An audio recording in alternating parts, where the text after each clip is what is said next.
कई बार लोग क्लास में पूछते हैं, सर अफेयर करना चाहिए? तो मैंने कहा यार, if you are lying down in lap of a girl and you are thinking about national, मैंने उससे पूछा कि गर्लफ्रेंड है? उसने कहा नहीं है। मैंने कहा मैं नहीं बताऊंगा। तो उसने मैनेजमेंट जाके शिकायत कर दी कि साहब my father has sent me here to study decision या फिर प्रैक्टिकल डिसीजन। नहीं, डिसीजंस जो हैं लाइफ में, जैसे हमारा जो मन है वो द्वंद का शिकार रहता है, dualism। इसकी वजह ये है,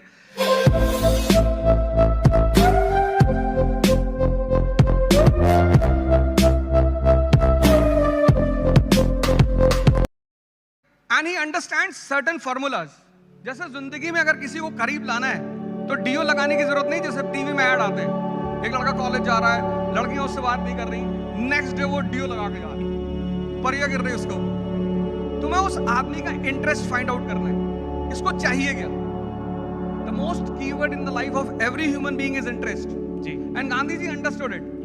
तो उन्होंने जो नॉन कोऑपरेशन मूवमेंट चलाया, तो उन्होंने हर रीजन, जैसे पंजाब का आदमी है तो वहां एक मुद्दा था अकाली मूवमेंट, बोले you will fight on that issue. Local issues, national platform. This is what we learn while studying, this is called edge learning. अगर एजुकेशन में दो चीज नहीं है, क्यूरियोसिटी और लर्निंग, तो इट इज अ वेस्ट। तो मेरा मानना ये है कि बायसनेस नहीं है, एजुकेशनल पैटर्न, मतलब हमारा जो पढ़ाने का तरीका है, हम लोगों को रटा रहे हैं। अब तोते को आप कितनी बार भी राम कहला लो, वो बुद्ध तो नहीं हो पाएगा ना। This is the difference. Sir, आपने लर्निंग की बात करी और आपका जो शिक्षा देने का जो स्टाइल है वो बड़ा अच्छा है और आप बड़ा यूथ से बड़ा अच्छा कनेक्ट करते हो। पर युवाओं की एक शिकायत है कि जो समय पढ़ाई का है वही समय प्यार करने का भी है। तो ये जो बैलेंस है ये कैसे बनाना है? मतलब वर्क लाइफ बैलेंस तो बन नहीं रहा, या वर्क लव लाइफ बैलेंस कैसे बनाएंगे? जिसका भी मन उसके कब्जे में है। जैसे मैं अपने स्टूडेंट से बोलता हूँ, कई बार लोग क्लास में पूछते हैं, सर अफेयर करना चाहिए? तो मैंने कहा यार, if you are lying down in lap of a girl and you are thinking about national income, तो करना चाहिए। कि आपका मन किसी चीज से डिस्टर्ब नहीं हो रहा है। कभी कभी, जैसे एक बार मुझे बड़ा रिप्रिमेंड किया गया कि एक लड़के ने मुझसे पूछा कि सर कितने घंटे पढ़ना चाहिए? तो मैंने उससे पूछा कि गर्लफ्रेंड है? उसने कहा नहीं है। मैंने कहा मैं नहीं बताऊंगा। तो उसने मैनेजमेंट जाके शिकायत कर दी कि साहब my father has sent me here to study and mister Rosa was saying you should have a girlfriend. तो मैनेजमेंट ने मुझे बुलाया, उसने लिख के दिया अर्जेंट। मैं समझ गया कोई कांड हुआ है। He was also standing there. तो मैनेजमेंट ने कहा, Roja why you talk like this? मैंने कहा सर, मैंने इससे सिर्फ इतना पूछा था कि यू हैव अ गर्लफ्रेंड। इसने सर ये तो नाराज हो गया। मैं इसको ये बता रहा था, जैसे पार्कों में लोग बैठे हैं कपल्स, सुबह 8 बजे से रात 8, वहां तो वो समय नहीं पूछते, तो पढ़ाई में क्यों पूछ रहे हो? मेरा कहने का मतलब ये था कि जहां भी मजा आएगा वहां आदमी टाइम नहीं पूछेगा जी। तो you should love what you are doing, you should be passionate about your work, आप सब कुछ करोगे। सर, एक क्वेश्चन और लोगों के बीच में आता है कि बहुत बार डिसीजन मेकिंग के टाइम पर ना लोग समझ नहीं पाते, बहुत बार क्रॉस रोड्स पर होते हैं कि किस तरीके का डिसीजन लिया जाए। और बॉलीवुड ने तो वैसे ही एक लाइन दे दी है कि दिल की सुनो दिमाग की सुनो। आपको क्या लगता है कि जब आदमी को दिल की सुननी चाहिए या दिमाग की सुननी चाहिए, या फिर जैसे कहते हैं कि इमोशनल डिसीजन या फिर प्रैक्टिकल डिसीजन? नहीं, डिसीजंस जो हैं लाइफ में, जैसे हमारा जो मन है वो द्वंद का शिकार रहता है, डुअलिज्म।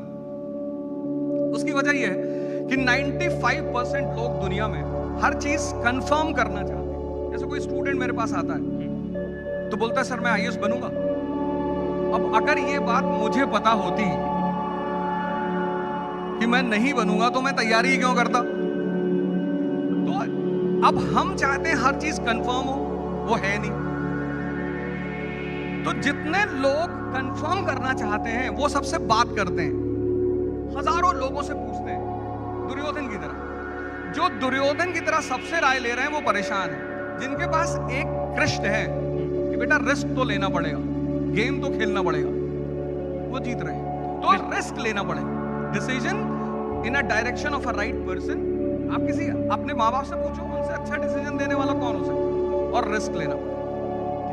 सर, आपके सब्जेक्ट पर भी आते हैं तो अवध ओझा सर हिस्ट्री पढ़ाते हैं और बड़ी खूबसूरती से पढ़ाते हैं। पर सर हिस्ट्री के बारे में जब हम पढ़ रहे थे तो बचपन में एक लाइन बोली जाती थी कि हिस्ट्री ज्योग्राफी बड़ी बेवफा, रात को रटो सुबह को सफा।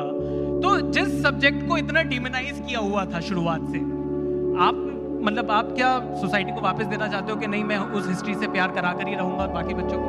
Science is based on reason and humanities is based on analysis. तो हमारे यहाँ क्या है कि हमारे यहाँ तो बीए के लड़के को बर्बाद आदमी मानते हैं। जैसे कोई बीए किया हुआ लड़का है, शादी वगैरह में खड़ा है, तो हमारी सोसाइटी में लोग पूछते हैं क्या कर रहे हो? इंजीनियरिंग कर रहे हो। एमबीए तो ठीक है भैया, हम बीए कर रहे हैं, पीछे आओ। तो वो बीए को मानते हैं कि बर्बाद आदमी। इस कंट्री में ह्यूमैनिटीज को बहुत रेयर इंस्टीट्यूशंस में पढ़ाया जाता है। तो जैसे अभी आपने कहा, हमारी टीचर क्लास में 10th में बोलती थी कि बेटा बस अब हिस्ट्री दोबारा जिंदगी में कभी नहीं आई, और वो सामने आके खड़ी हो गई। अब जिस कंट्री में लोगों को पता ही नहीं कि उनका नेशन पैदा कैसे हुआ, ये इंडिया कैसे पैदा हुआ, ये नेशन बना कैसे, तो वहां पे हिस्ट्री पढ़ाना एक थोड़ा चैलेंजिंग होता है। तो मैंने फिर आचार्य रजनीश से एक बात सीखी, philosophy to be converted in stories. ये कॉन्सेप्ट मैंने उनसे लिया, and then I started converting the history messages in stories. तो कुछ तो लड़के हिस्ट्री पढ़ने आते हैं मुझसे, और कुछ स्टोरी सुनने आते हैं, और जो कुछ दोनों नहीं करने आते, मैं उनके लिए भी कुछ ना कुछ मसाला रख ही लेता हूँ। कहीं वुमन की बात छेड़ दी, कहीं सेक्स की बात छेड़ दी, वो तुरंत अट्रैक्टिव हो जाते हैं कि अब क्या बोलोगे। तो मैं जानता हूँ कि किसको कहाँ पे जिंदा करना है। तो सर इतना जो प्रेशर है आईएएस की कोचिंग में और आईएएस की पढ़ाई में, तो वहाँ पर आप ह्यूमर का कितना रोल देखते हो? आपकी जो जिस तरीके की आप पढ़ाते हो जिस तरीके से, उसमें ह्यूमर का बहुत बड़ा योगदान है, एक बहुत बड़ा रोल है, लोग एंजॉय करते हैं। और जिनको आईएएस नहीं बनना वो भी तो आपके वीडियोस देख ही रहे हैं। तो ह्यूमर की कितनी इंपॉर्टेंस है? ह्यूमर जैसे चटनी है खाने में। अब आप दाल की तरह ह्यूमर डाल दोगे तो लड़का बड़ा दुखी हो जाएगा। तो आपको ह्यूमर को, जैसे 2.5 घंटे की क्लास होती है, साइंटिफिकली क्लास 40 मिनट्स 45 मिनट्स, तो 40 मिनट्स के बाद चूंकि हम एक एलिवेटेड लेवल पे होते हैं तो हमें पूरी क्लास दिखाई पड़ती है। कोई आसमान की तरफ देख रहा है, किसी ने सामने वाले को उंगली कर दी, कोई मुस्कुरा रहा है, कोई कुछ कर रहा है, तब मुझे पता होता है कि अब स्ट्राइक